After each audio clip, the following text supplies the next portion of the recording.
दोस्तों, चांद की अंधेरी रात बीत चुकी है और चांद पर सूरज भी निकल चुका है। अब आप सभी के मन में ये सवाल उठ रहा होगा कि क्या चंद्रयान 3 जाग चुका है? क्योंकि हमारे इसरो के वैज्ञानिकों ने 2 सितंबर के दिन इसके प्रज्ञान रोवर को और 4 सितंबर के दिन विक्रम लैंडर को गहरी नींद में सुला दिया था। इसरो के वैज्ञानिकों ने बताया था कि 22 सितंबर के दिन चंद्रयान 3 का विक्रम लैंडर और प्रज्ञान रोवर जागेगा और चांद पर अपने एक्सपेरिमेंट्स करेगा। लेकिन जैसा कि आप सभी को मालूम होगा कि 22 सितंबर लगभग बीत चुका है और लोगों के जहन में ये सवाल उठ रहा होगा कि क्या विक्रम लैंडर जाग चुका है और चंद्रयान 3 जागने के बाद चांद पर क्या करेगा। इस सवाल का जवाब जानने के लिए इस वीडियो को अंत तक अवश्य देखें। इसरो के वैज्ञानिकों ने चंद्रयान 3 के विक्रम लैंडर और प्रज्ञान रोवर को इस तरीके से पार्क किया था कि जैसे चांद पर सुबह हो और सूरज की चांद की धरती पर पड़े तो प्रज्ञान रोवर और विक्रम लैंडर के सोलर पैनल पर रोशनी पड़ सके, जिससे कि दोबारा वह चार्ज हो जाए और फिर से अपने एक्सपेरिमेंट्स को पूरा कर सके। चांद की दक्षिणी ध्रुव पर 4 सितंबर के दिन रात होना शुरू हो गई थी। जैसा कि आपको मालूम होगा कि चांद पर पृथ्वी के 14 दिन के बराबर एक रात और एक दिन होता है। चांद पर रात 14 दिन तक होने के कारण चांद की धरती का तापमान काफी ज्यादा घट जाता है, यानी कि रात के समय चांद का तापमान लगभग -250 डिग्री सेल्सियस तक पहुंच जाता है और -250 डिग्री सेल्सियस तापमान के कड़ाके की ठंड में किसी भी इलेक्ट्रिक इंस्ट्रूमेंट का काम कर पाना संभव नहीं है। इसलिए इसरो के वैज्ञानिकों ने विक्रम लैंडर और प्रज्ञान रोवर को स्लीप मोड में डाल दिया था।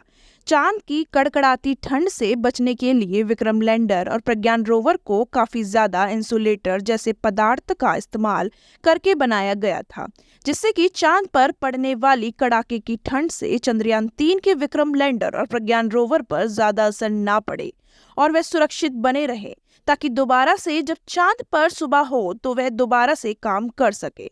विक्रम लैंडर और प्रज्ञान रोवर की बैटरी को चार्ज होने में कम से कम 3 दिन का समय लगता है। अब आप सोच रहे होंगे कि 22 सितंबर के दिन चांद पर सूरज उगा है तो लगभग 25 सितंबर तक उसकी बैटरी फुल चार्ज हो जाएगी और उसके चार्ज होने के बाद वह अपनी गहरी नींद से जाग जाएगी। लेकिन ऐसा बिल्कुल भी नहीं है। इसके लिए आपको बता दें कि चांद के दक्षिणी ध्रुव पर 19 सितंबर के दिन ही सूरज निकल चुका था और अब चांद पर सूरज को निकले करीब 3 दिन हो चुके हैं और अब तक चंद्रयान 3 के विक्रम लैंडर और प्रज्ञान रोवर की बैटरी पूरे तरीके से चार्ज हो चुकी है। विक्रम लैंडर और प्रज्ञान रोवर के बैटरी चार्ज होने के बाद बारी आती है वैज्ञानिकों को विक्रम लैंडर तक रेडियो सिग्नल भेजने की। विक्रम लैंडर को स्लीप मोड में डालने से पहले इसरो के वैज्ञानिकों ने पहले प्रज्ञान रोवर को स्लीप मोड में भेजा था, क्योंकि जब इसरो चंद्रयान 3 से संपर्क करता है तो सबसे पहले वह चांद के ऑर्बिट में घूम रहे चंद्रयान 2 के ऑर्बिटर को सिग्नल भेजता है। इसके बाद ऑर्बिटर सिग्नल को रिसीव करके विक्रम लैंडर के पास भेजता है। ऐसे में विक्रम लैंडर को पहले बंद नहीं किया जा सकता था, इसलिए प्रज्ञान रोवर को स्लीप मोड में डालने के बाद विक्रम लैंडर के सारे आउटपुट सिग्नल को बंद कर दिया गया था, लेकिन उसके रिसीवर को चालू रखा गया था, जिससे जब चांद पर सुबह हो और उसकी बैटरी पूरे तरीके से चार्ज हो जाए तो जब वैज्ञानिकों के द्वारा रेडियो सिग्नल भेजा जाए, उसके बाद धरती से भेजे गए रेडियो सिग्नल को रिसीव करके जाग जाए और उसके बाद प्रज्ञान रोवर को भी जगा दे। चंद्रयान 3 ने चांद पर ढेर सारे तत्वों की खोज तो कर ली थी, जिसमें oxygen, sulphur, manganese, titanium, chlorine और आयरन जैसे अन्य तत्व शामिल है। प्रज्ञान रोवर ने चांद पर लेजर डिटेक्शन के द्वारा ऑक्सीजन की खोज तो कर ली थी, लेकिन हाइड्रोजन की खोज कर पाना बाकी था। जैसा कि आपको मालूम होगा कि पानी हाइड्रोजन और ऑक्सीजन से मिलकर बना होता है। अगर चांद की धरती पर हाइड्रोजन की खोज हो जाती है तो चांद पर पानी पाए जाने की पुष्टि की जा सकती है। हमारे चंद्रयान 3 का प्रमुख मकसद चांद पर सॉफ्ट लैंडिंग करके पानी की खोज करना था। आज के दिन वैज्ञानिकों के द्वारा विक्रम लैंडर के पास रेडियो सिग्नल को भेजा जाएगा, क्योंकि अब चंद्रयान 3 के विक्रम लैंडर की बैटरी पूरी तरह से चार्ज हो चुकी है और चांद पर सूरज को निकले लगभग 3 दिन हो चुके हैं। वैज्ञानिक विक्रम लैंडर को जगाने के लिए सही मौके का इंतजार कर रहे हैं, जिससे कि विक्रम लैंडर का टेम्परेचर भी सही सलामत हो जाए।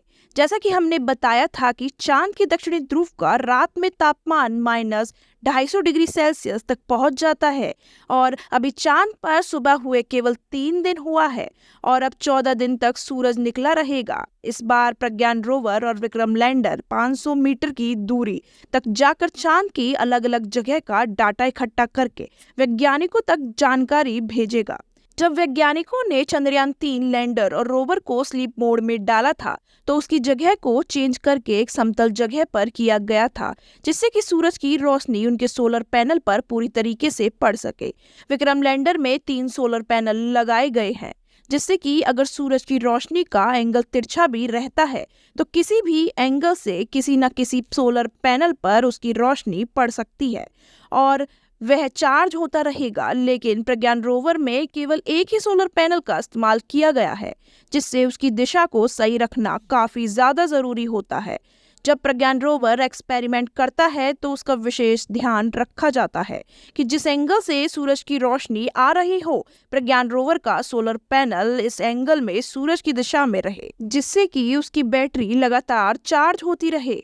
जबकि विक्रम लैंडर में इसका ध्यान नहीं रखना होता, क्योंकि विक्रम लैंडर को एक स्थान पर खड़े रहकर चांद की धरती का तापमान और प्लाज्मा रेडिएशन जैसे डाटा इकट्ठा करना होता है।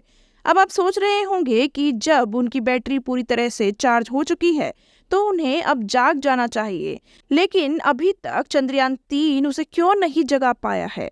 इसके लिए आपको बता दें कि आज के दिन चंद्रयान-3 को जगाने के लिए वैज्ञानिकों के द्वारा कमान दी जाएगी, लेकिन अभी तक कोई भी सिग्नल नहीं भेजा गया है, इसलिए अभी भी चंद्रयान-3 का विक्रम सो रहा है। भारत के सभी लोगों में डर का माहौल है कि चंद्रयान-3 आज के दिन जागेगा या फिर नहीं, क्योंकि जब तक वैज्ञानिकों के द्वारा चंद्रयान-3 से संबंधित कोई भी जानकारी नहीं दी जाती है, तब तक हमें सही जानकारी मालूम नहीं चलेगी कि हमारे चंद्रयान-3 का विक्रम लैंडर अभी भी सही सलामत बचा हुआ है या फिर चांद पर कड़ाके की ठंड से नष्ट हो चुका है। जैसा कि आपको मालूम होगा कि 22 सितंबर का दिन लगभग बीत चुका है और अभी तक चंद्रयान-3 के बारे में कोई भी जानकारी नहीं मिली है।